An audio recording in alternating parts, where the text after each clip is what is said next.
Assalamualaikum warahmatullahi wabarakatuh. Waalaikumsalam warahmatullahi wabarakatuh. Terima kasih.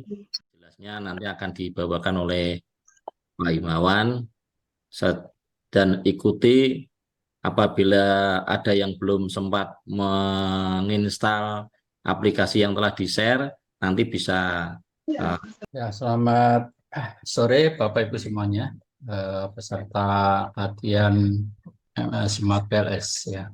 Jika belum install, ini ada gimana cara download install ya. Websitenya www.smartpls.com ya. Nanti cari yang sesuai. Kalau pakai Mac, maka downloadnya yang Mac ini, Mac OS. Kalau Windows 6 bit, ini biasanya Windows yang atau laptop yang baru pasti sudah Windows 6 bit ya. Berarti yang ini yang sudah di-share ya di grup, atau yang Windows 32 ini untuk yang laptop lama biasanya. Dan ikuti saja perintah atau yang muncul dari install ya. Terus pilih yang student listen. Ini yang free. Free itu kita bisa pakai maksimal sampel data sebanyak 100 ya. Kalau sudah terinstall, maka kita sudah siap untuk melakukan analisis data menggunakan Smart PLS. Jadi ikuti ya. Begitu saja perintah, nanti akan ada petunjuk-petunjuk yang harus diisi seperti ini.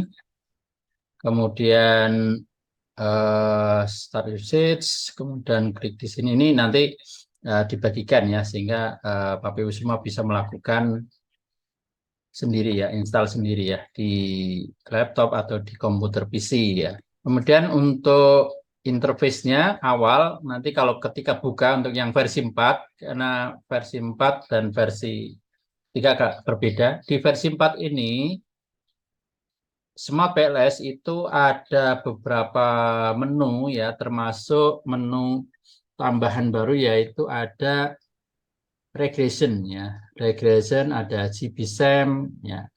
Untuk versi terbaru adalah versi 496 ya. SAM atau merupakan salah satu jenis statistik multivariate generasi kedua karena didorong oleh kemajuan ilmu dan teknologi sehingga memungkinkan perkembangan alat analisis statistika yang relatif lebih rumit.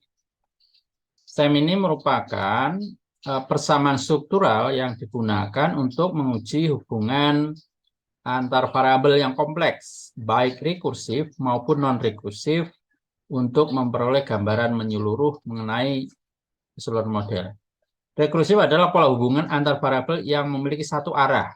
Saat ini ada dua jenis SAM, yaitu covariant based, yaitu CBSAM, ini yang menggunakan AMOS, ya.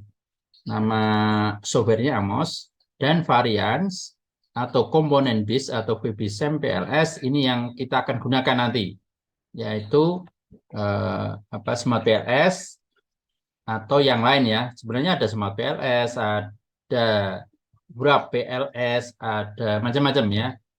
Yang lagi trending ini adalah yang Smart PLS. Bahkan mahasiswa dari level S1 sampai S3 menggunakan Smart PLS kebanyakan. Dan sebenarnya Smart PLS yang versi terbaru ini tadi ya ada tambahan atau bisa dipakai untuk tidak hanya berbasis varians tapi juga berbasis covarian seperti AMOS. Sedangkan software SAM PLS yang lain itu belum ada menu untuk yang SAM berbasis covarian. Jadi Smart PLS ini juga sebenarnya sama dengan yang lain ya, untuk menganalisis data dengan model SAM. Model SAM ini adalah kompleks ya, hubungan antar variabelnya, sehingga tidak bisa kalau kita melakukan analisis menggunakan SPSS misalnya ya. Kalaupun bisa, ada beberapa langkah yang harus dilalui sehingga tidak praktis. Maka muncullah yang SAM PLS ini ya. Jadi SAM PLS adalah singkatan dari Structural Equation Model Partial Least Square. Jadi jenis SAM ini ada basis atau covariant based SEM atau terkenal dengan CBSEM. Jadi SEM berbasis covarian sering disebut dengan hard modeling yang dasar oleh asumsi data berdistribusi normal multivariate dan jumlah sampel yang besar. Jadi kalau pakai SEM basisnya covariant atau CBSEM ini harus paling tidak lebih dari ya 200-an ya, 200 ke atas ya datanya. Indikator dalam bentuk reflektif dan model berdasarkan teori. Jadi bentuk indikatornya reflektif. Reflektif itu yang garis panahnya itu ke arah indikator ya. Softwarenya ada Amos, ada Lisrel, ada M+, ada EQS, dan lain-lain. Sedangkan yang kedua adalah varian based SEM atau SEM berbasis varians atau sering disebut dengan VB-SEM atau PLS. SEM berbasis varian sering disebut dengan soft modeling yang tidak didasari oleh banyak asumsi seperti data tidak harus berdistribusi normal multivariate. Jadi data tidak harus berdistribusi normal, artinya tidak misalkan data dia normal pun bisa ya dianalisis dan keluar hasilnya. Tapi kalau pakai yang covarian, datanya tidak normal, alat analisis nggak akan jalan ya. Misalnya sequence-nya negatif, beda dengan Smart PLS, sehingga banyak orang yang menyukai menggunakan Smart PLS. Kemudian indikator dengan skala kategori bisa, ordinal bisa, interval juga bisa, rasio juga bisa. Yang dapat digunakan pada model yang sama ya. Artinya dalam satu model bisa variabel itu menggunakan pengukuran atau skala ukur yang berbeda-beda ya.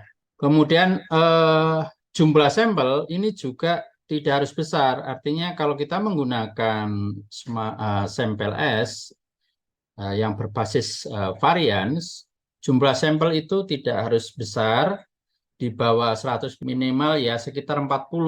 Nah, jadi kalau kita gambarkan ke dalam skema seperti yang sebelah kanan ini, SEM ini, CBSEM ini condong ke parametrik ya.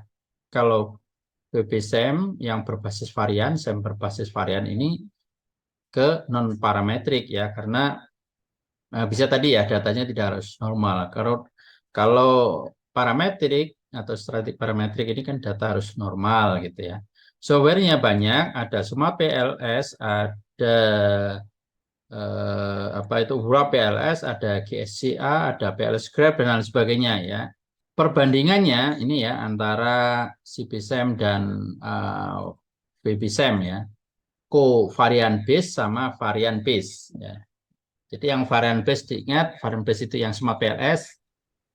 Tujuan penelitian, kalau CBSEM menguji teori, konfirmasi teori, atau membandingkan berbagai alternatif. Kemudian untuk VB-SEM atau varian base, ini bersifat mengembangkan atau membangun teori atau prediksi ya. Nih. Kemudian sebagai model, untuk CBSEM, konstruk hanya dengan indikator reflektif. Ya.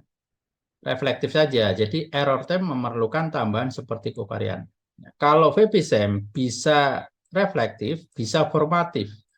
Reflektif itu nanti yang arah panahnya ke arah indikator ya, tapi kalau formatif arah dari panah indikatornya yang ke variabel. Jadi kalau varian base atau Smart PLS ini bisa dipakai untuk indikator formatif maupun reflektif.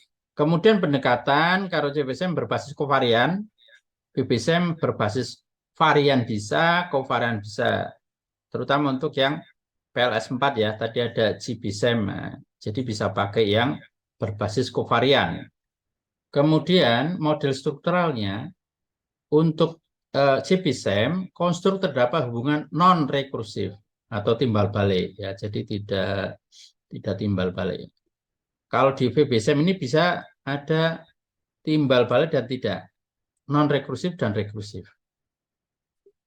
Besar sampel tadi disampaikan ya, kalau di CBSEM ya idealnya walaupun bisa sampai 100 tapi sebenarnya idealnya ini 200 sampai 800 sampel ya. Tapi kalau di Smart PLS ya antara minimal ya, ini minimal. Jadi bisa besar, bisa kecil ya.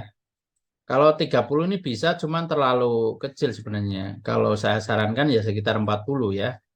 Walaupun sebenarnya ya bisa 30 ya sampel kecil. Tapi kalau bisa usahakan untuk 40 ya. 40 sampai 50 adalah sampel kecil. Bisa juga sampel besar ya. Cuman bisa ya di bawah 50 masih bisa. Kalau di CPSM nggak bisa. Kemudian karakter data harus berdistribusi normal kalau menggunakan CPSM, tapi kalau menggunakan Smart PLS tidak harus besar normal ya. Jadi data tidak normal itu bisa diolah ya. Sehingga tidak membutuhkan atau memerlukan asumsi normalitas atau data berdistribusi normal. Nah, evaluasi modelnya kalau CPSM itu mensyaratkan terpenuhinya goodness of fit yang lengkap. Ada banyak ya, ada banyak persyaratan yang harus dipenuhi ya. Yang terkadang dalam model itu sulit ya, kesulitan ya, apalagi yang sampelnya terbatas ya di bawah 200 itu memenuhi goodness of fit-nya agak kesulitan. Kalau VPSM yang Smart PLS ini tidak memerlukan indeks goodness of fit yang lengkap. Artinya apa? Kita bisa ngambil beberapa atau 1-2 ya, sudah cukup ya. Sudah cukup mewakili. Ya, tidak harus sampai lengkap ya. Kalau mau lengkap itu banyak sekali ya. Bisa sampai 10 gitu ya. Tapi kalau Smart PLS kita bisa ambil misalkan dari SMR ya atau square root min square residualnya, terus NFI normal fixed index ya, itu ya. Jadi kita bisa ambil 2, 3 gitu, tidak harus 10 diambil semuanya. Kemudian tadi sama aplikasinya itu CPSM itu Amos, Lisrel. Kalau VPSM ya ada Smart PLS, ada Wrap PLS, ada Grab PLS dan lain sebagainya ya. Nah, sama-sama ada yang free, ada yang berbayar gitu ya. Kalau Amos ini berbayar, kalau yang Smart PLS ini sebenarnya berbayar kalau jumlah datanya banyak ya. Tapi kalau jumlah datanya atau sampelnya di bawah 100 ya free ya, kita pakai yang free kayak tadi itu ya. Dan lama ya, artinya free-nya itu resmi, bukan trial. Kalau trial kan paling 30 hari selesai gitu ya. Tapi ini pencipta Smart PLS itu baik hati seperti mahasiswa-mahasiswa di Indonesia gitu ya. Sehingga dikasih kesempatan ya sampai 100 ya. Hanya saja nanti kita tidak bisa menyimpan secara langsung ya, secara langsung outputnya, tetapi bisa kita parsial kita copy satu-satu ya. Itu kelemahan tapi masih bisa diatasi gitu. Artinya nggak masalah gitu ya. Kita mendapatkan yang versi gratis atau free ya dengan keterbatasan tadi ya, sampel tadi. Kemudian SAM PLS pertama kali dikembangkan oleh Herman Ward, kemudian juga dikembangkan atau SAM PLS dikembangkan sebagai alternatif dari pemodelan persamaan struktural yang didasari dengan teori yang lemah. Jadi PLS dapat digunakan sebagai konfirmasi teori atau theoretical testing dan merekomendasi hubungan yang belum ada dasar teorinya atau penelitian atau jenis penelitian yang eksploratory atau pengembang teori. Jadi riset-riset atau penelitian pengembangan ini bisa menggunakan PLS atau Smart PLS. Indikator dari variabel laten reflektif dan formatif adalah variabel laten bisa berupa hasil pencerminan indikator sehingga diistilahkan dengan indikator reflektif ya, merefleksikan, reflektif, mencerminkan. Kalau variabel laten bisa dibentuk, disusun oleh indikatornya, maka ini diistilahkan dengan indikator formatif Ya, sehingga tanda panahnya kalau yang indikator reflektif, nah ini biasanya dari variabel ke arah indikator. Tapi kalau formatif dari indikator ke arah variabelnya. Ya, misalkan variabel demografi. Kalau formatif kan ada tingkat pendidikan, usia, kemudian pendidikan, usia, kemudian pekerjaan dan sebagainya ya. Nah, itu bisa jadi formatif ya. Jadi dari indikator ke variabelnya. Tapi kalau reflektif dari variabel ke indikatornya. Bedanya apa? Kalau reflektif, salah satu indikatornya itu hilang, ya itu nggak masalah. Tapi kalau yang formatif, wah ini yang harus hati-hati karena begitu satu indikator hilang, itu artinya nanti bisa berbeda, ya. Karena indikator formatif ini sebagai pembentuk dari variabel yang menyusunnya, tapi kalau yang reflektif kan bisa diwakili ya, sehingga kalau satu hilang itu enggak masalah gitu ya. Nah ini di dalam pemodelan PLS ya atau SEM PLS. Di dalam pemodelan SEM PLS nanti ada istilah atau disebut dengan inner model. Inner model itu adalah model struktural, ya, model struktural yang menghubungkan antar variabel laten. Variabel laten itu apa? Ada X1, X2, X3, Y. Kenapa disebut variabel laten? Karena variabel ini yang disebut variabel laten adalah variabel yang dibentuk oleh beberapa indikator ya. X1, X11, X12 gitu ya. Ini disebut dengan variabel laten. X1, X2, X3, Y ini disebut dengan variabel laten karena variabel itu tidak diukur dengan ukuran aslinya ya, tapi diukur dengan indikator ya, maka disebut dengan variabel laten atau sering disebut juga dengan variabel unobserved ya, unobserved ya, udah tulisannya susah juga ya, observed ya. Nah ini variabel laten. Kalau variabel observed itu ukurannya atau variabel itu memiliki ukuran baku ya. Jadi langsung nilai di situ ya. Tapi kalau ini kan ada indikator-indikator, nah, maka disebut dengan laten ya, variabel laten. Sehingga kalau nanti ini variabel laten ini sebenarnya bukan bulat ya, tapi elips ya, elips. Kalau dari aturan apa di dalam statistik saya mestinya elips ya. Kalau elips itu menunjukkan bahwa itu adalah variabel laten atau variabel unobserved, tapi kalau kotak itu menunjukkan variabel itu adalah variabel apa ini observed ya, variabel yang memiliki ukuran bakunya. Kemudian inner model. Jadi kalau inner model ini tadi ya hubungan antar variabel ada X1 ke Y, X2 ke Y, X3 ke Y. Tapi kalau outer model ini adalah model pengukuran yang menghubungkan indikator dengan variabel latennya. Misalnya ini ya X1 dengan X11 dengan X1, X12 dengan X1 ya. X21 dengan X2, X22 dengan X2. Ini adalah outer model. Jadi dalam sampel nanti ada satu evaluasi model outer. Jadi untuk mengukur syarat atau persyaratan di dalam apakah sudah sesuai dengan kriteria ya untuk outer model. Ada validitas konvergen, ada diskriminan validity atau validitas diskriminan, ada juga apa namanya reliabilitas, bisa pakai Cronbach alpha dan juga composite reliability. Itu adalah outer model. Jadi mengukur indikator-indikator ini apakah benar-benar mampu mengukur dari variabelnya ya, variabel yang dibentuk.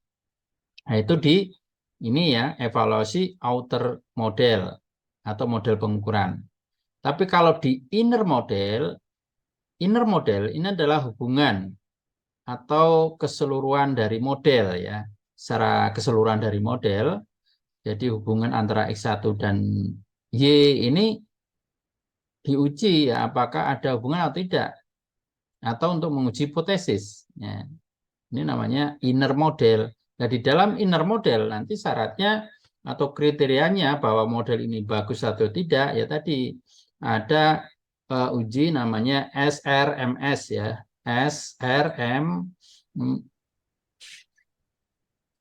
R ya.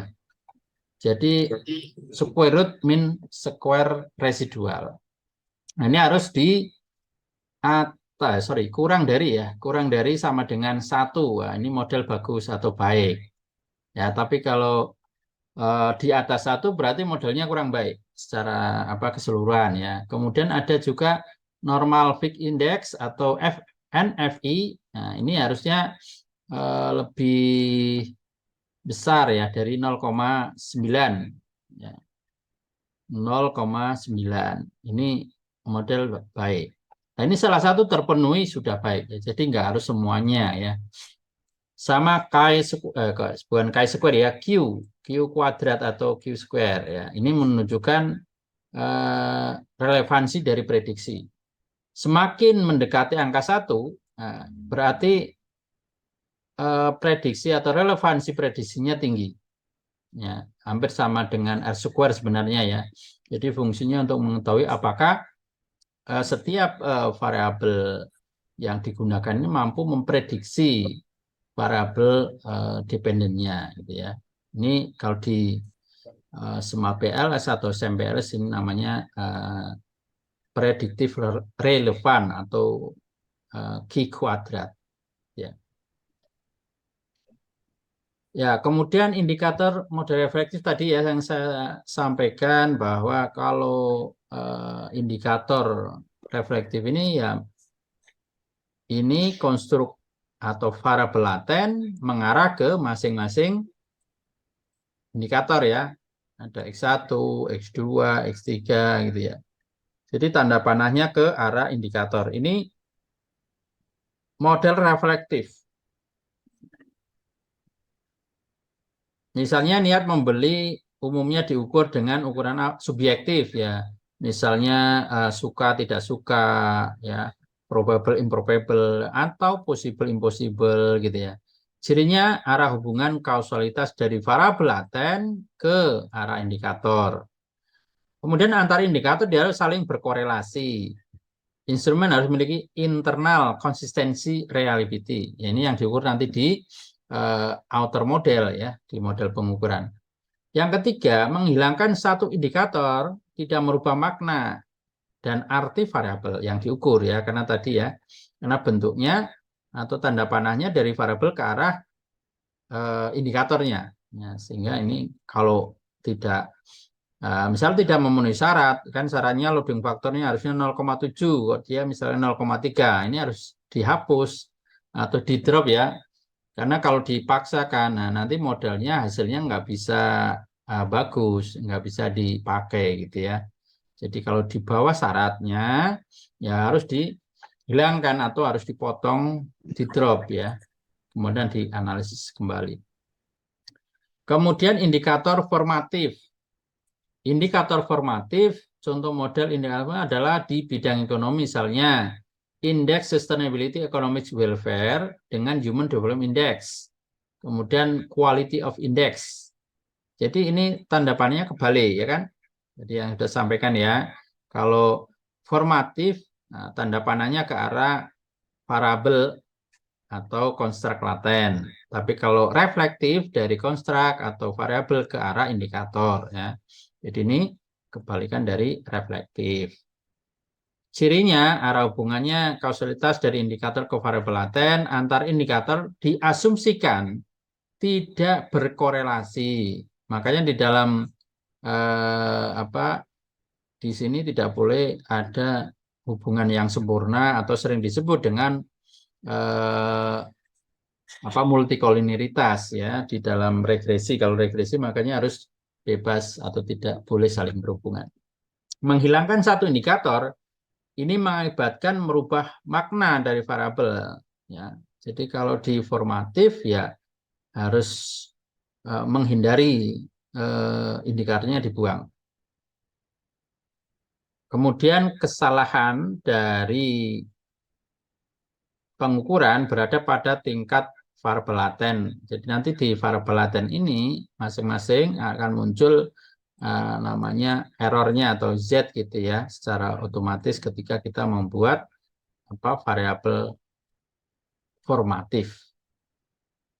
Ya, kemudian penerapan atau penggunaan SAM-PLS menggunakan Smart PLS ya.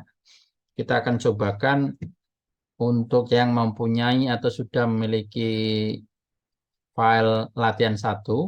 Pertama, untuk menjalankan Smart PLS 4, silakan diikuti, klik New Project, kemudian isikan nama projectnya, misalkan latihan 1. Nanti akan muncul seperti ini. Ya, setelah kita cari ya, latihan satunya di mana, cari tadi. Kemudian nanti akan muncul seperti ini.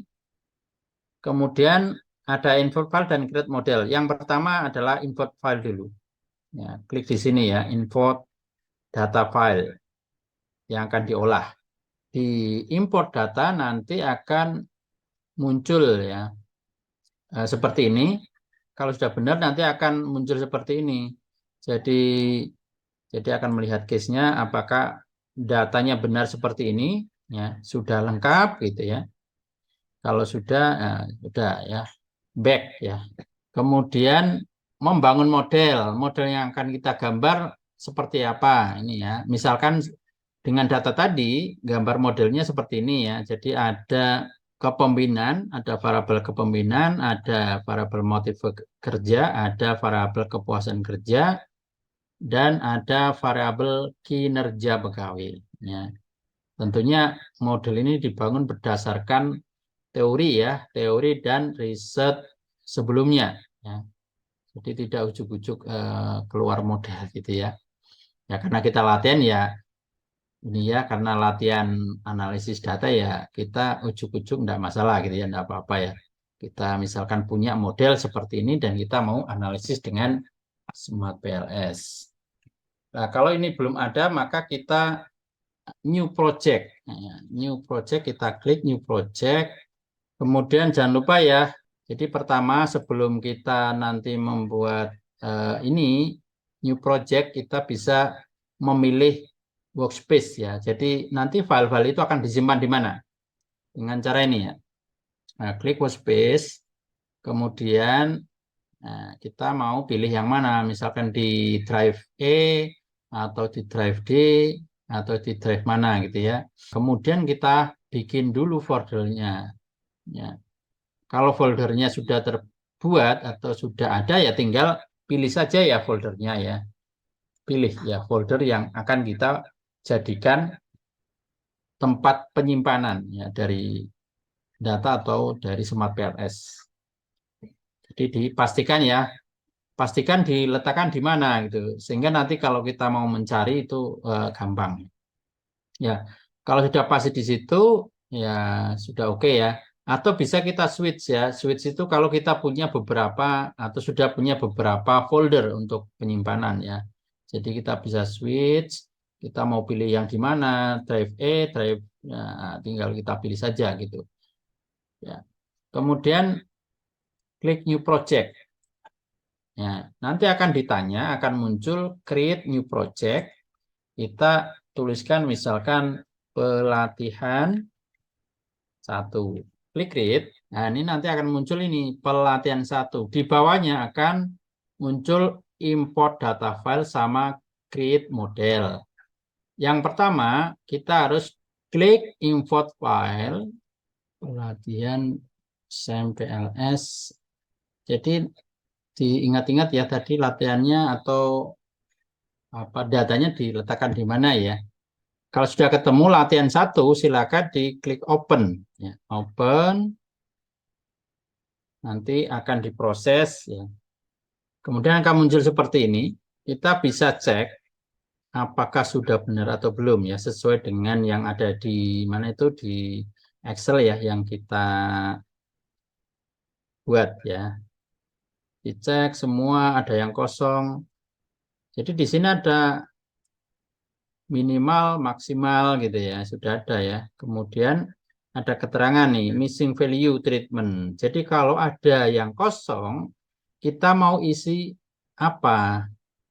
Apakah dengan rata-rata atau dengan angka misalkan diisi 0 gitu ya, atau dengan min ya, atau dengan yang lain. Ini jika ada yang kosong ya. Jadi di sini bisa diisi bisa tidak gitu. Kalau kita tidak sudah yakin bahwa tidak ada yang kosong ya kita klik import ya. Kalau udah yakin di import aja langsung gitu ya. Kemudian kita import, klik import, kemudian kita akan diarahkan ke data yang tadi yang ada di Excel. Nah, kita bisa lihat, dicek dulu ya apakah sudah benar datanya. Ini ya ada yang misalkan ada yang datanya aneh misalkan ya. Nah, ini bisa dihapus ya. Kalau sudah oke ya kita kembali aja ya ke back ya. Jadi misalnya data ini sudah dianggap oke lah ya, sudah bagus gitu ya. Sehingga ini akan muncul di sini ya, latihan. Jumlahnya berapa? Otomatis akan muncul 100 kalau memang jumlah datanya adalah 100. Ya, kemudian setelah data pelatihan ini ada atau sudah hijau warnanya. Jadi kalau tidak bisa nanti warnanya merah ya. Atau tidak muncul ya, biasanya warnanya merah. Kalau hijau ini berarti sudah masuk ya. Sudah masuk. Sehingga kita bisa langsung misalkan create model. Create model. Misalnya model pilih model tipenya ya, karena kita akan melakukan analis dengan SEM PLS, maka kita pilih PLS SEM. Kemudian model name-nya apa? Latihan 1 misalkan ya. Latihan 1 gitu ya. Jadi modelnya latihan 1, model tipenya PLSM, projectnya latihan 1, datanya latihan 1 gitu ya. Kalau sudah, kita klik save.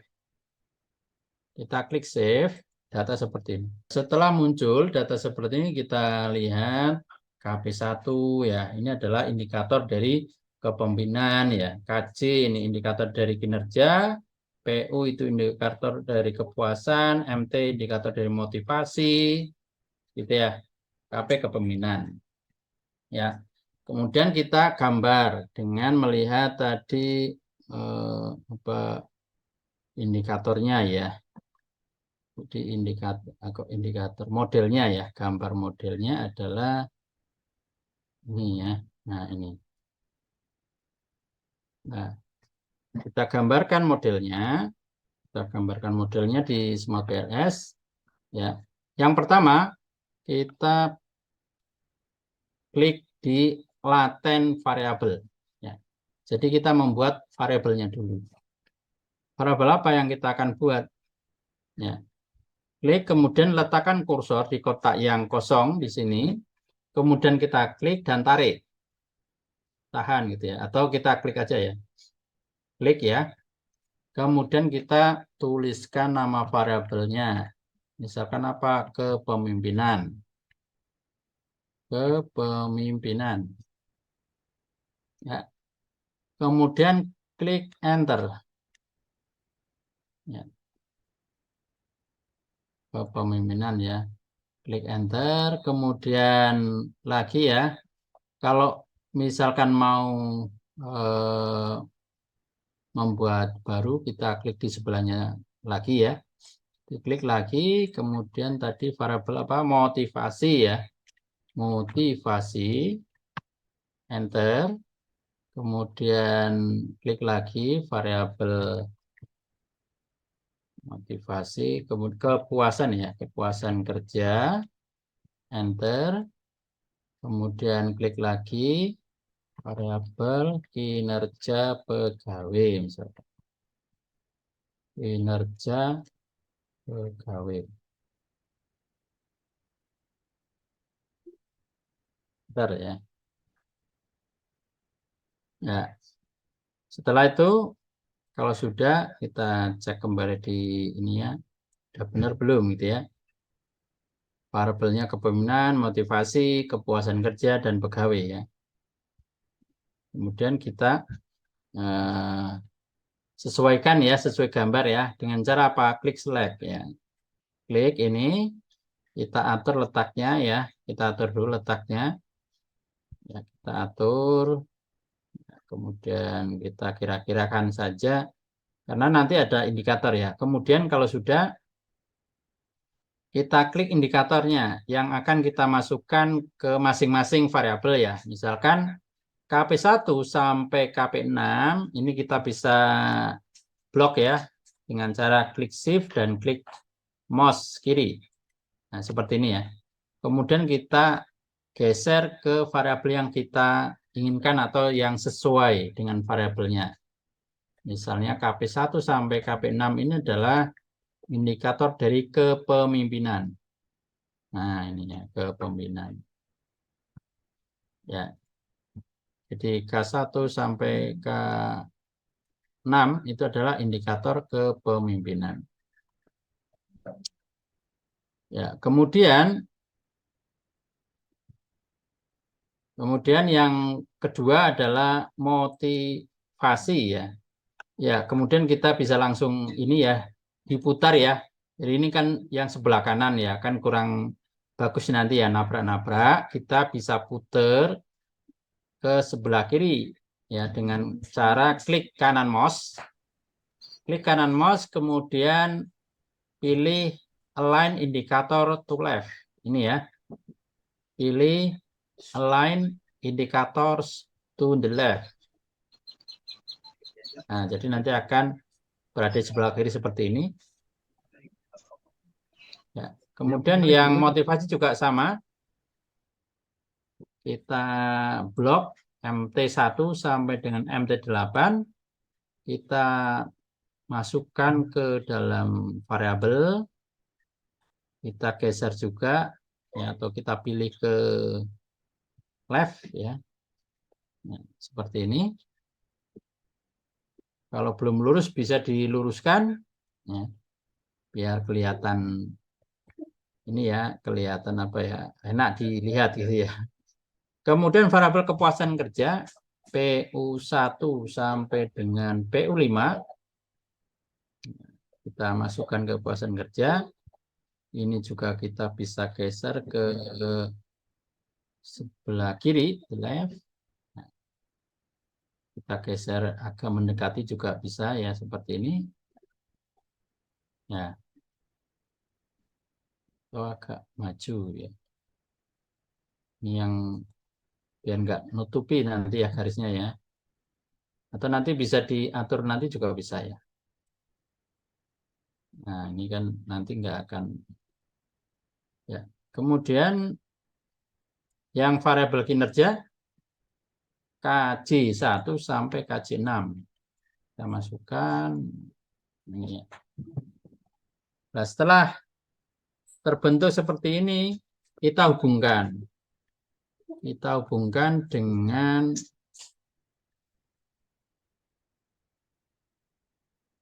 connect ya. Mana connect? Nah, ini connect ya. Yang menu di atas diklik connect ini. Diklik.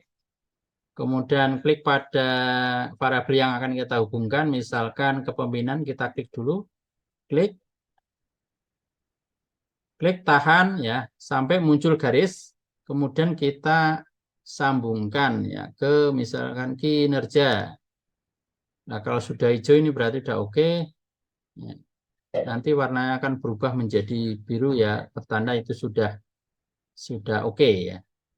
Kemudian yang kedua, kepuasan ke kinerja. Oke. Motivasi ke kinerja. Oke.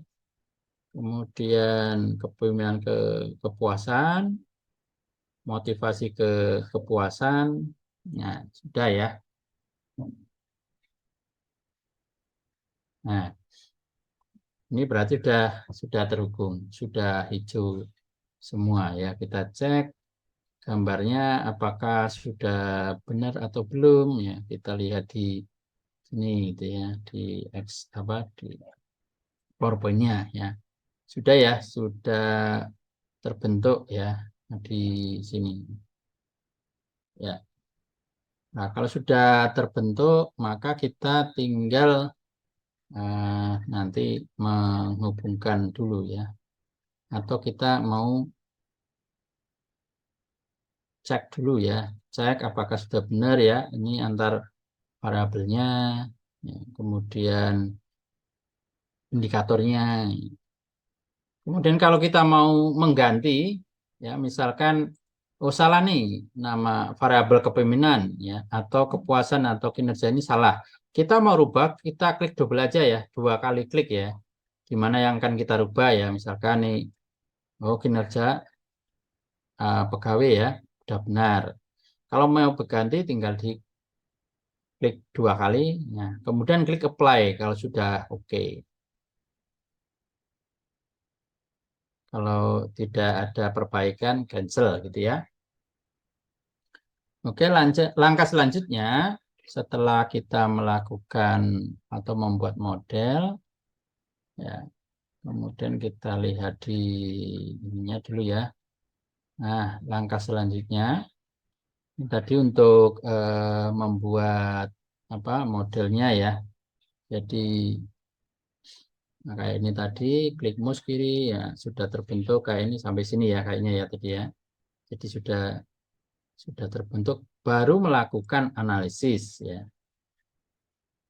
Untuk tadi merubah bisa klik kanan, nah, bisa klik double klik di variabel ya.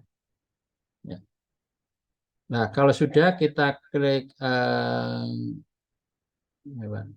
calculate ya, calculate. Kalau ini sudah pasti yakin, kita klik calculate, kemudian pilih yang pertama, kita pilih yang PLSM algorithm ini ya. Klik PLSM algorithm. Nanti akan muncul dialog box seperti ini. Kita biarkan ya seperti paths ya, standardize, default ya, atau bawaan dari sini ya. Jadi kita tidak mengubah atau perlu mengubah isiannya. Jadi kita bisa dibiarkan saja. Ya. Jadi misalkan, nah ini di default saja, kemudian kita pilih tetap standar gitu ya. Hasilnya bawaan ya. Jadi kita tidak merubah-rubah. Kalau sudah kita klik start calculation. Ya. Ya. Klik calculation, maka di sini nanti akan muncul ya outer untuk uji outer modelnya. Jadi outer model yang kita lihat adalah yang di indikator ya, yang di indikator. Jadi masing-masing indikator kepada variabelnya ya, untuk uji outer modelnya. Nah, kita bisa lihat di sini. Ya. Untuk cek ya, yang pertama adalah outer model yang pertama untuk menguji validitas ya. Validitas data itu kan akan melihat ini ya, loading factor ya. Yang pertama dengan cara melihat loading factor, outer loading. Nah ini convergent validity syaratnya adalah nilai dari loading factor lebih besar dari 0,7. Walaupun sebenarnya 6 ini masih bisa ya, 6 ya. Kemudian ini 0,690 ya. Kalau pada riset itu masih bisa atau masih bisa ditoleransi ya. Tetapi kalau kita ingin bagus modelnya ya kita hapus saja ini yang di bawah 0,7. Nah, misalkan ini indikator ke-4 ya, ada KP4. Indikator KP6 ya ini jelas ya karena di bawah terlalu jauh ya. Kemudian di ini 0,6 MT5. Kemudian kepuasan ya PU2 dan PU4. Jadi yang merah-merah ini kita harus cut. Jadi screening pertama adalah loading factor. Ya, kalau loading faktornya masih ada yang merah, berarti uji validasinya belum konvergen. Ya, jadi belum memenuhi syarat. Kita bisa kembali lagi ke model. Ya, kembali lagi ke model. Ya, kemudian edit. Ya, saya lihat dari sini ya. Nah, ini ada report yang tadi. Yang tadi sudah kita lakukan, sehingga misalkan kita belum catat, kita open report. Ya, kemudian kita bisa cek mana yang akan dibuang ya. Kita bisa catat, berarti di sini yang merah adalah KP4 ya, KP4. Kemudian KP6, terus MT5, PU2 dan PU4 ya, PU4 ya. Dan kita back edit. Nah, sesuai tadi kita klik ini ya, delete untuk menghapus indikator yang nilai loadingnya di bawah 0,7. Tadi ada KP4 dan KP6. Kita klik del ini yang menu di atas dulu, klik biar menunjukkan merah ya. Nah yang alas ini ya, delete ya. Setelah menyala merah, kita potong atau kita drop yang tadi merah, yaitu KP4. KP4 kita drop, diklik saja. Kemudian MT5, kemudian PU2 dan PU4. Berarti akan berkurang ya. Setelah sudah kita buang atau kita drop yang loading faktornya kurang dari 7, selanjutnya kita klik analisis kembali atau calculate ya. Calculate kembali untuk melihat apakah nilainya sudah memenuhi syarat atau belum. Sama kayak tadi ya. Klik calculate yang sebelah kiri atas ya di sini. Kemudian start calculation. Kemudian kita cek lagi apakah outer loadingnya di sini ya. Kita pilih yang list. Nah, ini sudah nggak ada yang merah ya. Kalau sudah nggak ada yang merah berarti sudah lolos ya, atau sudah terpenuhi kriteria convergent validity. Ya, convergent validity. Validitasnya. Kemudian yang kedua, untuk diskriminan validity menggunakan cross loading ya. Cross loadingnya ada di, nah ini diskriminan. Diskriminan itu bisa pakai former lacquer ini ya. Nah, former lacquer ini ya, former lacquer ini kita bandingkan dengan AV ya. Jadi ini harus di atas AV. Kalau di atas AV semua berarti sudah bagus. Atau pakai cross loading. Jadi enggak semuanya ya. Boleh pakai former lacquer ini ya. Former lacquer ini boleh pakai ini, boleh pakai ini ya. Tapi kita yang sering atau yang paling banyak dipakai adalah yang bawah ya, cross loading ya. Untuk diskriminan diskriminan validity. Ya. Nah, kita bisa lihat di sini. Jadi diskriminan validity adalah nilai korelasi atau indikator terhadap variabelnya dibandingkan dengan variabel lain itu harus lebih tinggi atau lebih besar. Ya, misalkan KJ ini kan kinerja ya. Berarti, nah nilai di sini KJ ini itu harus lebih besar dari KJ1 dengan kepemimpinan di sini. Ya. Di sini dengan kepuasan. Ya. Di sini dengan motivasi. Nah, itu nilainya harus lebih rendah dari yang di sini. Ini cross loading ya. Kalau di copy ke Excel nanti bisa ya dikasih warna. Oh, ini cross loadingnya untuk KJ1 dari kinerja. Nah, ini lebih tinggi dengan yang ada dengan motivasi, dengan kepuasan, dengan kepemimpinan. Kemudian yang kedua KP kepemimpinan ya. Kepemimpinan berarti kepemimpinan di sini KP1 sampai KP5 harus lebih tinggi dari KP1 dengan kepuasan kerja ya, di sini lebih tinggi dari ini KP1 dengan kinerja dan dengan motivasi. Nah, ini kan nilainya lebih tinggi ya semuanya ya. Demikian juga MT ya, motivasi. Motivasi MT terhadap motivasi ya. Ini harus lebih tinggi dari MT terhadap yang lain. MT terhadap kepemimpinan, MT terhadap kepuasan, MT terhadap kinerja pegawai. Nah, itu ya. PU juga ya, PU terhadap PU1 terhadap kepuasan. Nah, di sini ini harus lebih besar dari PU terhadap kepemimpinan, terhadap kinerja, terhadap motivasi.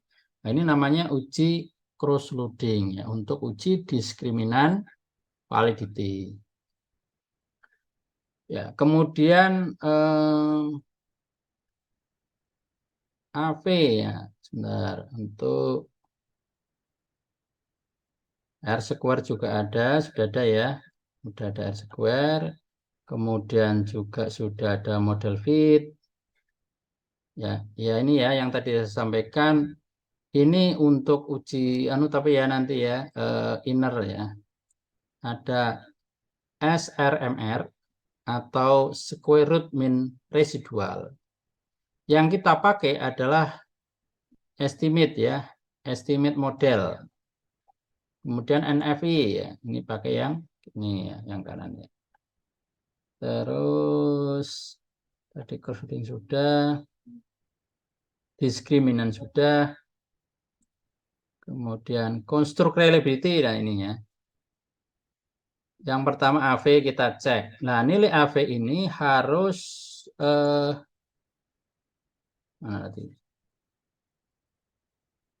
AV harus lebih besar dari 0,5. Mana nilainya ya ini? AV construct reliability. Nah, ini AV-nya. Ya. Ini harus lebih besar dari 0,5. 0,5 ya. Nah, ini kan udah ya di atas 0,5 ya, berarti udah memenuhi kriteria.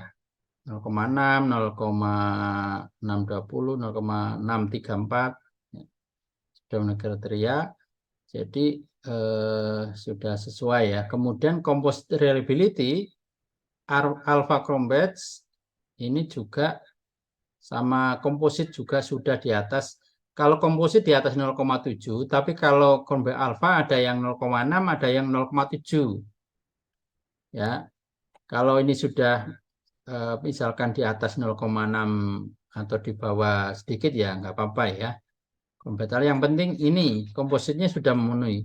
Jadi salah satu memenuhi itu nggak masalah gitu ya. Jadi cari atau pakai yang memenuhi, ini sudah memenuhi ya. Apa segini ya nggak masalah ya. Ini beda sedikit.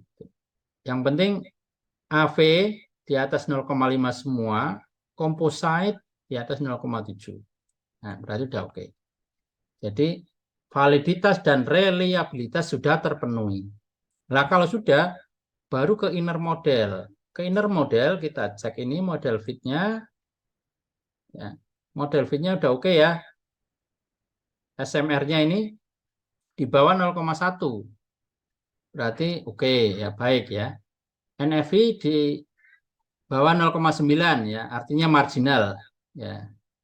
Tapi karena SMR sudah memenuhi nggak masalah, jadi mau pakai SMR atau NFI ya. Karena ini sudah memenuhi salah satunya, ya sudah dianggap baik ya. Jadi SMR sudah baik. Ini outer. Baru setelah itu kita uji hipotesis. Nah, untuk menguji hipotesis kita harus melakukan run lagi, kita kembali ya, kita klik edit lagi kembali.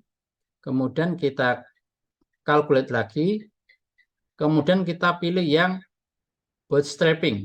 Ya, ini untuk mengeluarkan nilai signifikansi atau p-value dan besaran hubungan antar variabelnya. Ya, kalau sudah klik bootstrapping, kemudian nanti akan muncul ini ya, beberapa pilihan. Kemudian kalau kita mau ujinya total, kita biarkan ini jadi total, itu berarti ujinya dua sisi ya. Bisa negatif, bisa positif ya. Bisa juga kita menggunakan uji one tile ya. Tapi kita defaultkan dulu ya. Jadi nanti yang nilai p-value-nya di bawah 0,05 itu berarti signifikan. Kalau udah klik start calculation, ya, tunggu sebentar. Ya, nanti hasilnya akan keluar. Ya. Nah, ini ada di atas ada muncul yang di dalam kotak ini adalah nilai R square.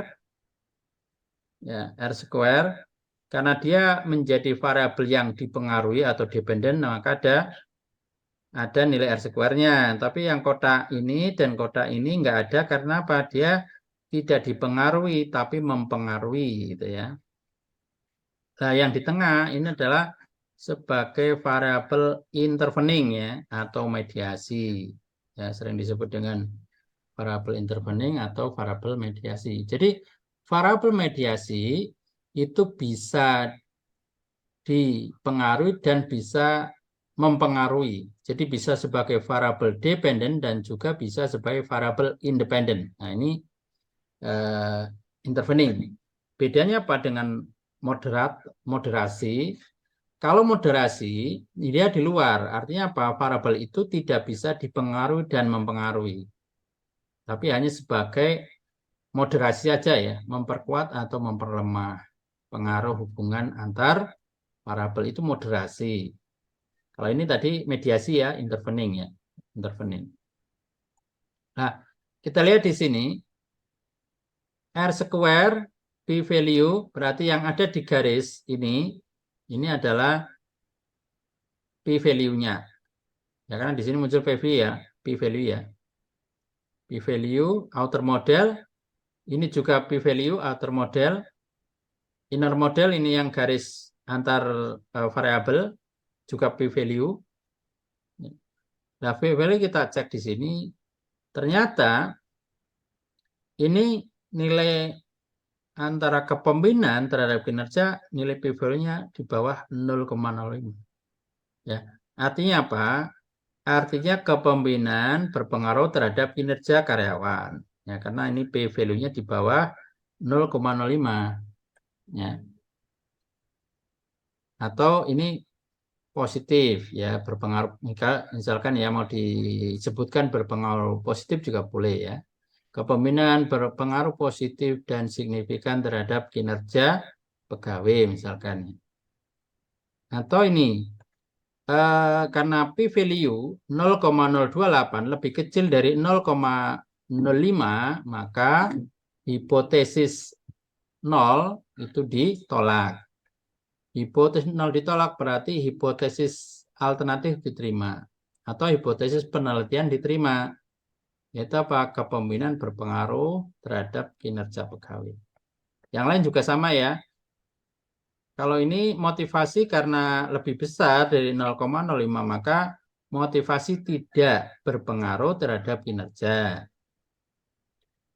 Kepuasan juga ini ya, di atas 0,05 berarti kepuasan tidak berpengaruh terhadap kinerja. Kepemimpinan ini di bawah 0,05 ya, berarti ini berpengaruh. Ini juga motivasi terhadap kepuasan di bawah 0,05 ya, berarti berpengaruh. Ya. Nah, kita juga bisa misalkan innernya mau ditunjukkan apanya, patch coefficient dan p-value. Kita klik nanti ada nilai koefisiennya, ada juga p-value-nya. Ya.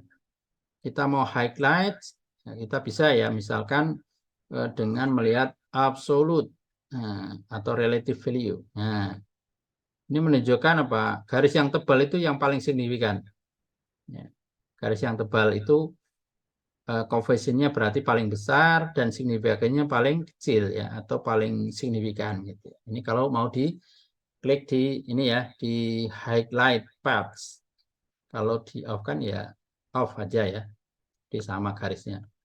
Outer model kita bisa pilih p-value atau kita kosongkan ya.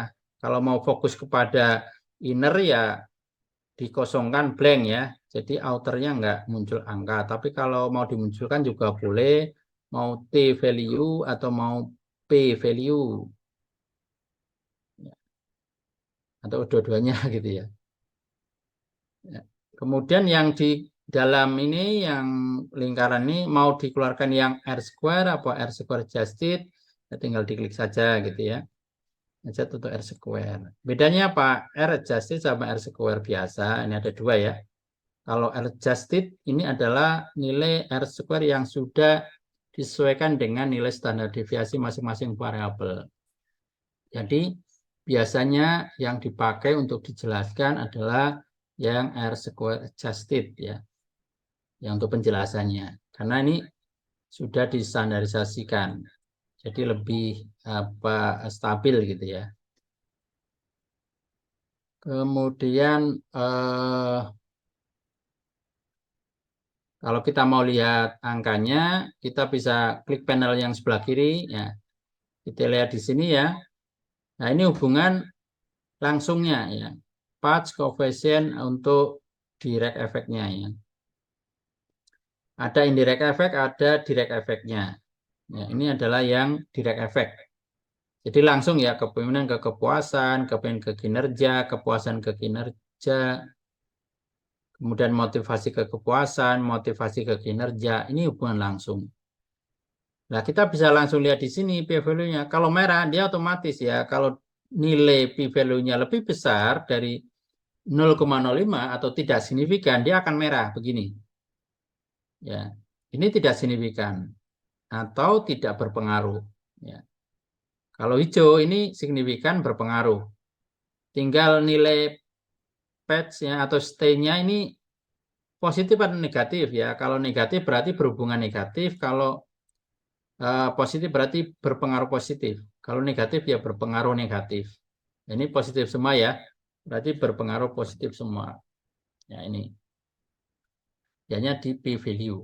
Ya karena kita sudah ada nilai p-value ya nggak usah pakai T hitung, T tabel. Tapi langsung aja pakai p-value ini kita bandingkan dengan alfa 0,05. Dan di sini juga outputnya ya otomatis ya. Kalau merah itu pasti p-value-nya di atas 0,05 atau tidak signifikan. Kemudian yang indirect ini untuk uji apa? Uji yang tadi ya sebagai mediasinya. Apakah variabel apa itu? Ya, yang spesifik ya. Apakah variabel kepuasan kerja itu mampu memediasi antara kepemimpinan terhadap kinerja? Ya. Nah, ternyata ini merah semua. Kalau merah semua ini artinya bahwa kepuasan kerja tidak mampu memediasi hubungan antara kepemimpinan dan kinerja pegawai. Demikian juga ini motivasi terhadap kinerja. Jadi kepuasan kerja tidak mampu memediasi motivasi terhadap kinerja pegawai. Ini, karena merah ini ya, merah atau nilai koefisien, nilai p-value-nya lebih besar dari 0,05. Ya, jadi ini lebih besar dari 0,05 ya berarti tidak signifikan ya. Jadi tidak mampu memediasi. Jadi H0-nya diterima. Jadi mediasinya tidak tidak memediasi ya. Jadi nanti tergantung ya hasilnya ya apakah merah atau hijau. Kalau hijau berarti memediasi. Kalau memediasi artinya ketika kepemimpinannya itu baik, gaya kepemimpinannya baik, kemudian membuat karyawan atau pegawai merasa puas ya dengan apa yang diberikan oleh pimpinan atau yang selama ini dirasakan, merasa puas, ini akan meningkatkan kinerja. Jadi kepemimpinan yang baik dirasakan oleh karyawan yang puas itu akan meningkatkan kinerja, semakin tinggi ya kinerjanya gitu ya. Jangan motivasi ya. Jadi intervening itu memperlemah juga ya, memperkuat dan memperlemah gitu ya. Cuman bedanya dengan moderasi, kalau moderasi itu tidak bisa dipengaruhi dan mempengaruhi, tapi intervening kan dia bisa mempengaruhi dan dipengaruhi. Itu ya. Kemudian kita lanjut ke apa ini yang tadi ada ya, ini konvergen, nanti bisa dikasihkan ininya. Kemudian inner yang predicted relevant ini juga dihitung. Ini tadi sudah, oke, nanti bisa dilihat, ditolak. Ya, kemudian variable moderating ya. Oh, variable moderating itu sudah tak kirimkan belum ya latihannya?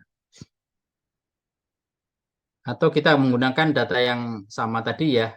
Jadi kita bisa mempraktekkan dulu, yang penting kita akan praktekkan untuk yang moderasi. Kalau hasilnya mungkin ya enggak sesuai harapan gitu ya.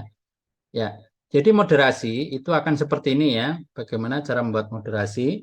Misalkan kita akan membuat tadi kita kembali aja dulu, kita kembalikan, kita bisa simpan ya.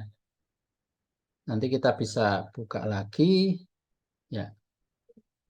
Kemudian kita coba untuk misalkan mau membuat model yang moderating ya. Nah, kalau tadi yang intervening ya. Kalau sekarang yang moderating, caranya kita bikin baru ya, new project. Latihan moderating, latihan moderating ya, variable moderating. Create. Ya. Kemudian kita import data sama datanya ya kayak tadi saja. Kita pakai latihan 1. Ini karena datanya juga sembarangan ya, artinya data hipotetis ya. Jadi ya nanti hasilnya mungkin bisa bagus, bisa tidak gitu ya. Nah, create model sama kayak tadi, SAMPLS, latihan moderating.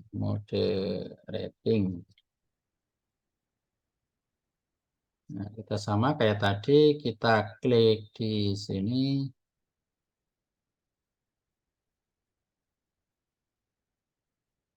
Laten ya, para pelaten ya. Misalkan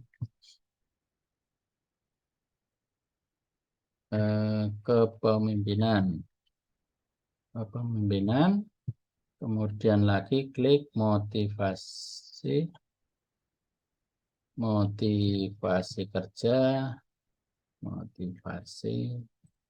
kemudian klik 2 kali ya, motivasi, kemudian kepuasan atau ya kepuasan ya, kemudian kinerja ya,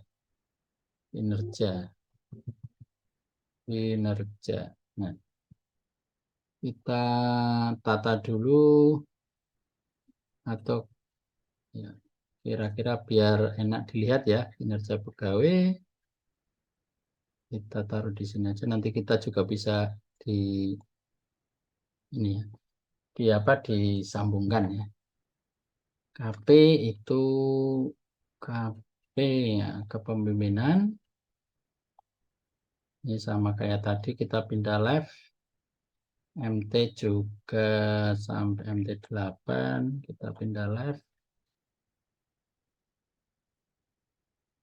Kita geser ke bawah dikit, biar nggak tabrakan. PU, kepuasan ke kepuasan. Kemudian kinerja, kalau ke bawah bottom, kemudian kinerja ini sebelah kanan ya. Udah ya. Kalau sudah kita konekkan, connect kinerja, ini ke kinerja. Nah, moderating efeknya kita klikkan ke yang mau menjadi variable moderating ya, misalkan kepuasan. Kita tarik ke sini ya, ke kepemimpinan ke kinerja dan motivasi ke kinerja ya. Jadi apakah variabel kepuasan ini memoderasi ya, memoderasi hubungan kepemimpinan dengan kinerja dan hubungan motivasi dengan kinerja. Ya. Kalau sudah ya sama ya. Yang pertama kita klik PLSM, ya, kemudian start calculation.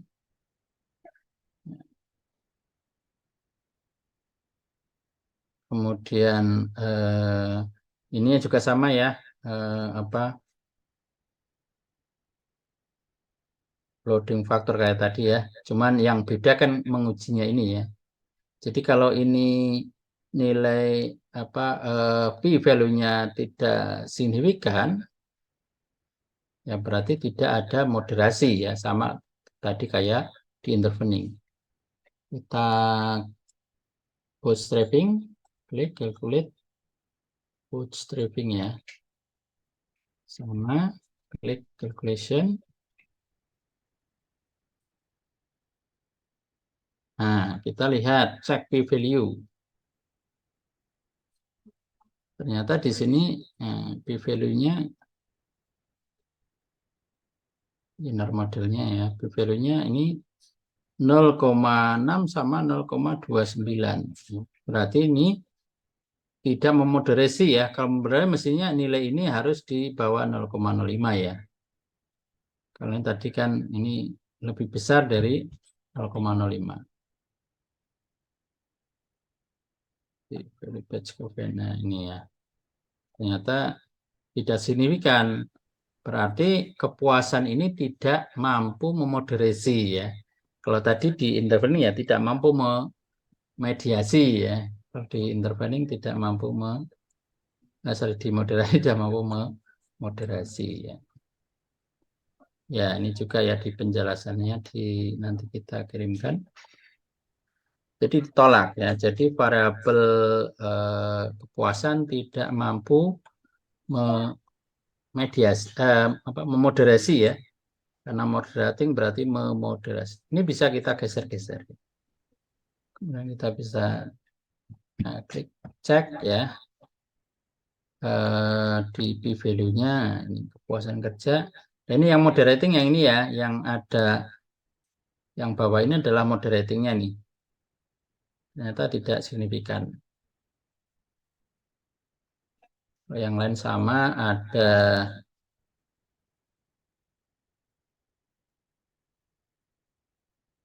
main standar ya, kemudian yang lain nanti bisa dieksplor.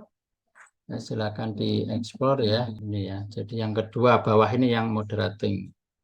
Ternyata tidak signifikan atau hipotesisnya ditolak ya. Jadi kepuasan kerja itu bukan variabel moderating atau tidak mampu memoderasi hubungan antara kepemimpinan terhadap kinerja dan motivasi terhadap kinerja. Nah, kemudian kalau mau ini kan kalau kita mau save kan tidak bisa ya. Jadi pasti akan gini ya. Karena ini free ya. Maka salah satu caranya ya kita ini aja. Kita copy, kita Excel juga nggak bisa ya. Excel juga nggak bisa. Kemudian di copy juga nggak bisa ya. Bisanya apa? Kita pakai ini ya. Kita pakai pen ya. Nah ini ya pen 3D ini.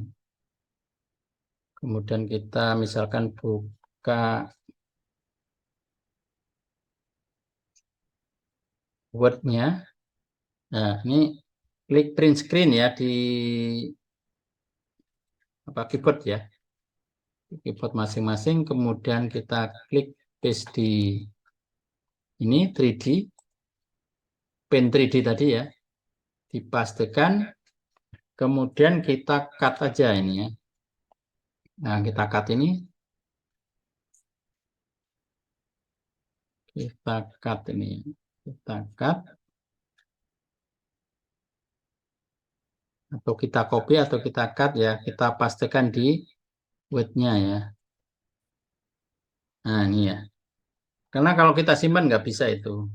Ya, jadi nggak bisa disimpan ya. Caranya itu tadi ya. Di copy paste. Ya. Yang lain juga sama.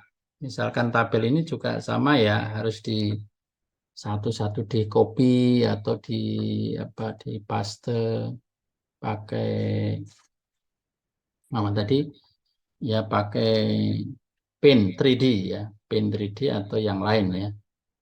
Silakan bisa intinya bahwa ini nggak bisa disimpan secara langsung, tapi kita bisa buat atau crop dengan green screen, kemudian kita pindahkan ke Word gitu ya. Kalau di dalam analisis ya terpaksa kita lakukan seperti itu. Saya rasa itu ya yang bisa saya sampaikan. Mohon maaf kalau ada kekurangan dan yang belum sesuai dengan harapan. Ada pertanyaan? Dipersilahkan yang mau menanyakan. Pak Arief? Ya.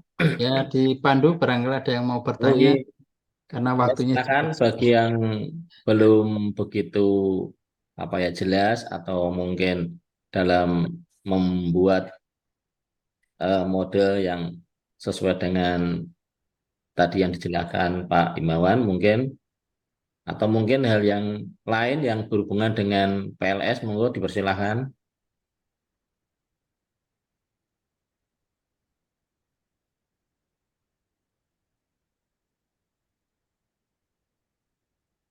Karena nanti itu kalau tidak bertanya nanti kebingungan dalam hal menggunakan alat nih.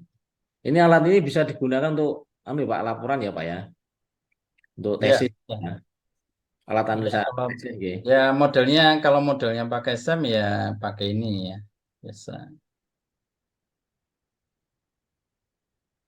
Oke, Pak Edi, monggo dipersilakan Pak Edi Widianto. Terima kasih. Izin Pak Arief. Untuk aplikasi ini maksudnya ada batasannya nggak Pak? Kalau yang gratis? Nggak ada Pak. Nggak ada batasannya. Nggak ada. Jadi nggak ada ya? Ya sampai sekian ribu hari Pak di website. Gitu. Biasanya kalau Tapi yang gratis itu ada. ya hanya 100 ini Pak. Limitnya. Oh ini Ya, nggak ada ya? 100 sampel yang bisa diolah. 100 Kalau sampelnya di bawah itu masih bisa. Tapi kalau di atas 100 sudah nggak bisa. Ya, itu harus berbayar. Data yang akan kita ini ya Pak ya, berarti ya Pak? Iya, yang akan diolah, jumlah sampelnya berapa. Kalau di atas 100 nggak bisa. Pakai yang bayar. Pakai yang berbayar. Atau pakai yang aplikasi lain juga ada sih Pak. Aplikasi lain yang free, misalkan Wrap PLS, itu juga free ya. Cuman tampilannya berbeda ya, karena ininya kan beda ya. Pengembangnya berbeda, jadi tampilan grafisnya, lain-lainnya itu berbeda. Atau mau pakai yang versi 3 juga bisa Pak. Kalau sampelnya banyak di atas 100 ya pakai yang versi 3. Kalau versi 3 itu sudah banyak yang yang bukan free sebenarnya, cuman krek-krekan gitu ya. Kalau orang Indonesia itu kan pinter-pinter gitu ya. Jadi sudah krek-krekannya banyak gitu ya. Termasuk beli di marketplace itu juga banyak itu dengan harga paling 20.000 gitu ya, 10.000 gitu ya. Yang versi 3 tapi ya Pak. Versi 3. Kalau versi Pak Arief. Monggo. Terima kasih Pak. Monggo. Yusuf ada pertanyaan? Mohon izin Pak Arief. Monggo. Pak, untuk yang versi 4 dan versi 3 itu yang membedakan apa aja Pak? Misalnya kan kita rencanakan saya mau pakai yang versi 3 karena kan bisa lebih dari 100. Nah itu yang membedakan dengan versi 4 sendiri apa aja? Ya sebenarnya sama sih Pak. Hanya tampilannya yang berbeda. Kalau di versi 4 sudah ada menu tadi ya, ada regresi, ada GBSEM ya di menu awalnya ini ya. Ini yang membedakan. Kalau di versi 3 belum ada Pak. Ini ada GBSEM, ada regression seperti ini belum ada. Tampilannya aja yang berbeda. Terus kalau di versi 3 Pakainya CSV, Pak. Jadi bentuk file yang kita pakai tidak dalam bentuk Excel, tapi CSV. Tapi kalau di versi 4 sudah bisa langsung pakai Excel gitu, Pak, untuk datanya, baca datanya. Jadi hanya tampilan saja, pada Nggih. ininya sama. Nggih. Terus satu lagi Pak, yang tadi kan Bapak ada beberapa yang untuk validasi yang dihapus tadi yang terkait yang tidak sesuai Iya. korelasi dihapus itu apakah tidak mengurangi ini Pak ya, kevalidan data dalam arti datanya kan tadi ada yang beberapa dihapus Pak, itu apakah tidak Ya. mengurangi ke ininya data itu Pak? Nah, justru itu Pak, justru kalau itu namanya tidak valid data itu. Data yang di bawah 0,7 itu tidak valid dan akan mengganggu hasil dari analisisnya. Sehingga nanti hasil analisis tidak bisa dipakai untuk menjelaskan atau hasilnya itu bias kalau dipaksakan.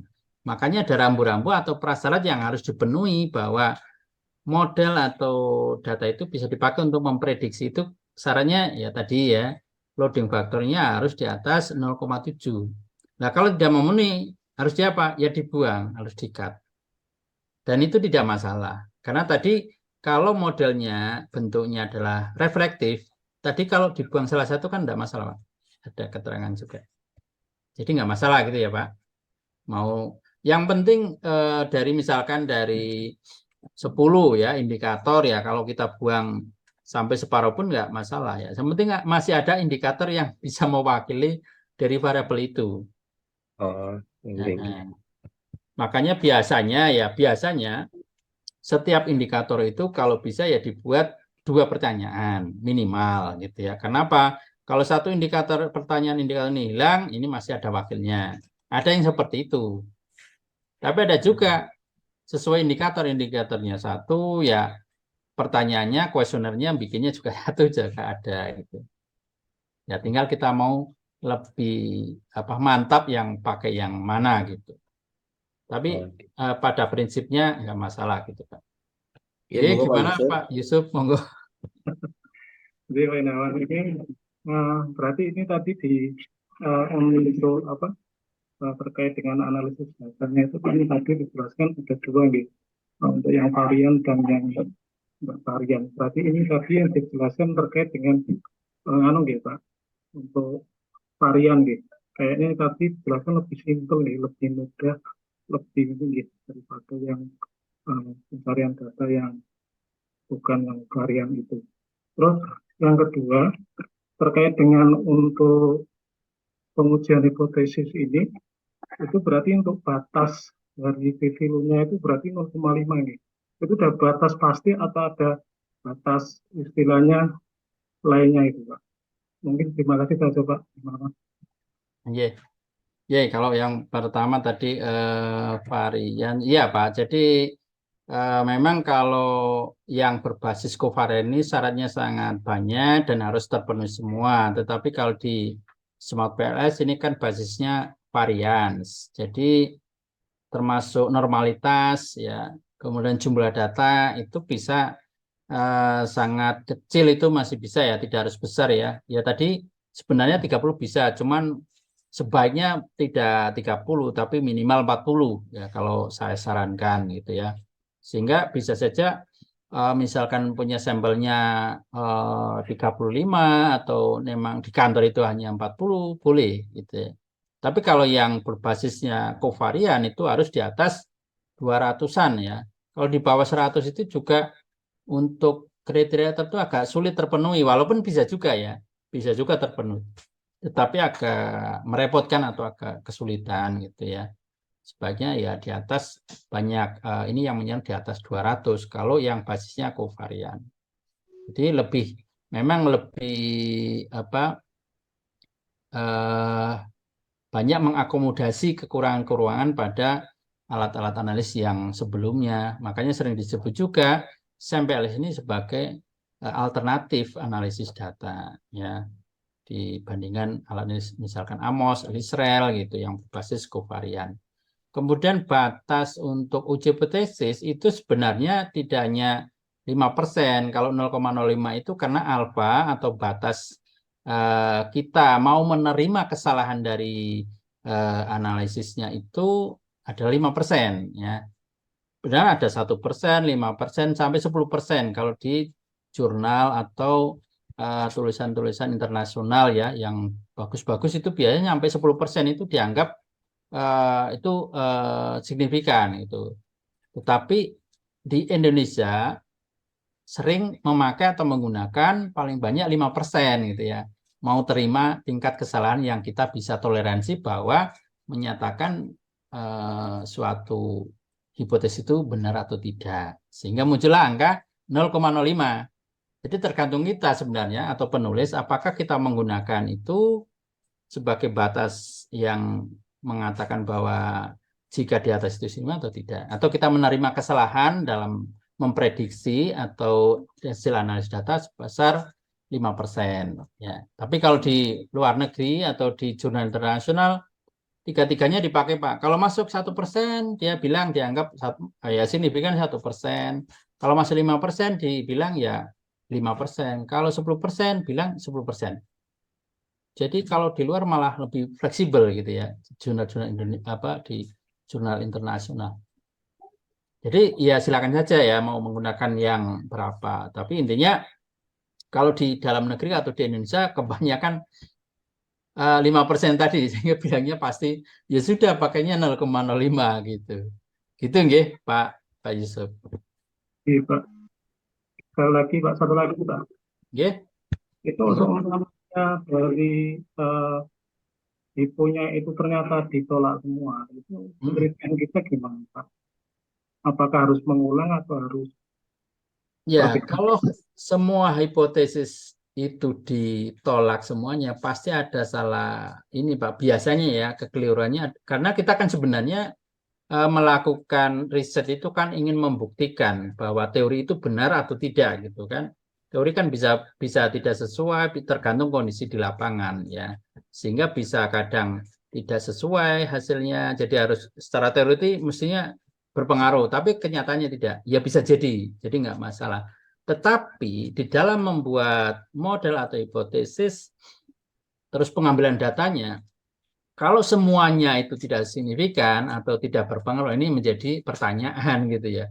Berarti model yang kita bangun tidak tepat atau tidak sesuai, karena hasilnya tidak ternyata ditolak semuanya.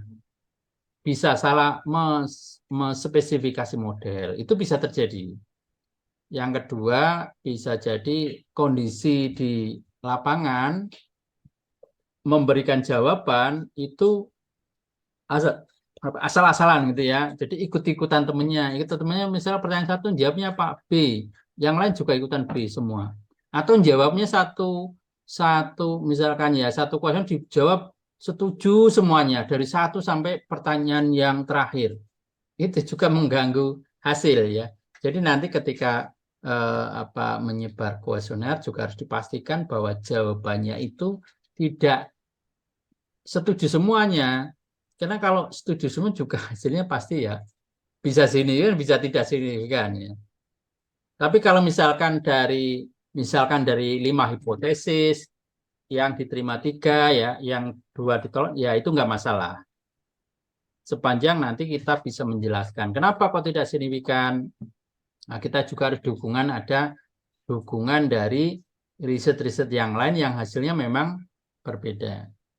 Hasil riset itu banyak kok yang hasilnya juga misalkan ya kayak tadi ya, kepuasan itu ternyata tidak berpengaruh terhadap kinerja. Itu juga yang terbaru 2003 itu juga ada. Tetapi yang lain berpengaruh ya, misalkan tadi kepemimpinan tetap berpengaruh, tapi kepuasannya tidak terhadap kepemimpinan. Nah, kenapa kok bisa jadi ya kalau kepuasannya tidak berpengaruh ke kinerja? Oh, mungkin insentifnya kurang ya sehingga pegawai merasa belum merasa puas karena harusnya insentifnya sekian kok turun ya. Jadi nggak puas sehingga ya kerjanya juga malas-malasan. Bisa jadi seperti itu. Nah, itu tergantung di lapangan. Sepanjang kita bisa menjelaskan secara logika dan dukungan dari riset-riset sebelumnya, saya rasa nggak masalah ya. Asalkan tadi dari 5 ya tidak semuanya ditolak gitu. Kalau semuanya ditolak, ini yang menjadi pertanyaan. Kok bisa ya ditolak semuanya. Ya, sebaiknya harus kembali lagi dicek kembali apakah indikatornya sudah benar, apakah cara mengambil datanya sudah benar, apakah responden menjawab kuesioner itu juga sudah sesuai ya. Tidak asalan jawab ya, asalan jawab itu tadi misalkan dijawab sangat setuju semua gitu. Kalau sangat setuju semua pasti ya nggak bisa jalan. Yang namanya variabel kan mestinya nilainya juga variasi ya. Ya jawab 4, 3, setuju, tidak setuju, atau sangat setuju, setuju gitu. Jadi variasi. Gitu ya Pak, kira-kira Pak Yusuf. Terima kasih. Jadi Pak Gunawan, satu lagi Pak, ini saya penasaran terkait dengan Oh iya. hipotesisnya Bapak. Tadi hipotesisnya itu kan sudah dijelaskan X1, X2, dan Y. Terus di situ itu kan ada memoderasi. Apakah dalam penelitian itu harus menggunakan memoderasi itu? Apakah boleh tidak menggunakan? Itu bagaimana Pak? Tergantung dari logika berpikir dan teorinya, Pak. Jadi bisa saja menggunakan moderasi, bisa menggunakan intervening, bisa tidak. Tapi karena yang tidak menggunakan moderasi dan intervening itu kan sudah banyak. Nah, kalau sudah banyak diteliti, maka kita kan inginnya mencari ada yang variasinya gitu ya, tidak samalah dengan yang sebelumnya. Maksudnya yang sebelum dilakukan kok dilakukan kembali. Sehingga variasi itu salah satunya dengan menambah misalnya sebagai variabel mediasi atau moderating, karena variabel itu secara teoritis itu bisa menjadi apa ya, memperkuat atau memperlemah dari variabel yang independen terhadap dependennya. Seperti tadi ya, kepemimpinan itu kalau kepemimpinannya bagus dan karyawan itu merasa puas, itu akan lebih tinggi lagi kinerjanya. Tapi kalau kepemimpinannya bagus tapi kepuasan dari pegawai atau karyawan itu kurang bagus atau rendah, ini juga mengakibatkan tidak mampu meningkatkan kinerja pegawai. Ya meningkat tapi lebih rendah dibandingkan kalau ada kepuasan. Jadi kalau ada kepuasan, peningkatannya mungkin bisa 10 kali lipat, kalau tidak ada mungkin hanya 5 gitu Pak. Jadi ini memperkuat. Ya, sehingga tadi kan ada variabel kepuasan ini tidak mampu memediasi. Ya, artinya itu tadi. Ternyata kepemimpinannya bagus ya, meningkatkan kinerja, tetapi karena karyawan kepuasannya masih kurang bagus, sehingga ya kenaikannya tidak setinggi kalau ada kepuasan. Itu kira-kira Pak Yusuf ya. Jadi bisa pakai intervening, bisa pakai moderating atau tidak. Nah, kalau mau mestinya ya riset yang bagus kan harus berbeda dengan sebelumnya, dengan tadi cara-cara menambahkan variabel tertentu atau ada variabel baru yang belum diteliti. Itu untuk membedakan sebenarnya, dan membuat atau mencari model seperti itu tidak sekedar hanya ini saja, tetapi harus didasarkan tadi ya, teorinya ada nggak? Teorinya mendukung atau tidak? Logika berpikirnya bisa diterima atau tidak? Kalau bisa diterima ya kita jalankan, terus kita cari juga apakah riset-riset yang terkait dengan variabel yang kita gunakan dengan model yang tadi misalkan moderating sudah ada atau belum. Kalau belum, itu berarti akan menambah semacam novelty ya, atau dianggap sebagai novelty atau kebaruan di dalam riset atau penelitian. Kalau sudah ada ya kadang disebut juga dengan replika ya, replikasi itu ya. Jadi itu ya Pak Yusuf ya. Jadi sebaiknya kalau yang variabel-variabel yang umum sudah digunakan ya kita buat agak model-model yang belum ada atau belum banyak lah dilakukan. Seperti tadi ya, moderasi, intervensi. Sekarang memang di itu lagi tren kan banyak pakai moderasi sama intervening gitu ya. Karena kalau yang tidak pakai itu biasanya nanti levelnya yang S1 gitu ya, yang cuman pengaruh motivasi dan kepuasan dari kinerja, itu biasanya di level S1 gitu ya. Sehingga untuk membedakan itu kita harus lebih advance lagi gitu ya. Itu ya Pak Yusuf kira-kira. Terima kasih. Di matur suwun Pak Gunawan. Gimana Mas Arif, masih ada waktunya? Cukup Bapak. Cukup Pak. Kalau gitu Pak Imawan tolong Pak di screenshot untuk kehadiran Pak, di foto. Oh Nggih. ya, oke, saya stop sharing dulu ya. Nggih, Mungkin monggo untuk di-cam. ya untuk administrasi ya. Nggih. Ya, untuk yang pertama 1, 2, 3. Bentar. Bukan layar kedua. 1, 2, 3. Oke. Sampun, Mas Arif. Nggih. Terima kasih. Oh, terima kasih. Demikian yang bisa eh, kita selenggarakan pada sore hari ini. Apabila ada kekurangan atau kesalahan teknis pada saat akan berlangsungnya pelatihan tadi juga ya ada trouble sedikit. Mundur sebentar Pak Diti ya Pak ya. Nah, dimohon maafkan. Untuk akhir itu, akhir kalam, wassalamualaikum warahmatullahi wabarakatuh. Waalaikumsalam warahmatullahi Waalaikumsalam warahmatullahi Warahmatullahi wabarakatuh. Terima kasih Prof. wabarakatuh. Terima Imawan. kasih. Terima kasih, Izin Terima kasih